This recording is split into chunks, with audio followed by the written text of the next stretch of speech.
1 টাকা জুয়া খেলে যদি টাকা কামাও, 1 পয়সা জুয়ার টাকা যদি পেটে থাকে, ওই টাকা পেটে থাকা অবস্থায় যদি তুমি মরো, তুমি মরার লগে লগে জাহান্নাম দেখবে তোমার কবর। স্পষ্ট হাদিস।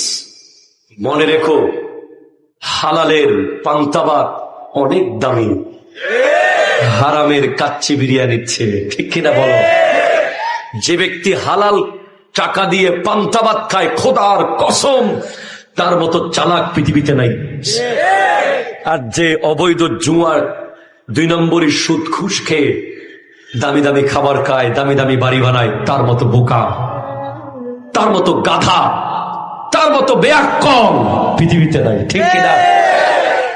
যে ব্যক্তি এই দোয়াটা সকাল সন্ধ্যা 3 বার করে পড়ে, কিয়ামতের মাঠে আল্লাহ পাকের উপর হক হয়ে যাবে, ওয়াজিব হয়ে যাবে, আল্লাহ ওই ব্যক্তিকে সন্তুষ্ট করে দেবেন ইনশাআল্লাহ।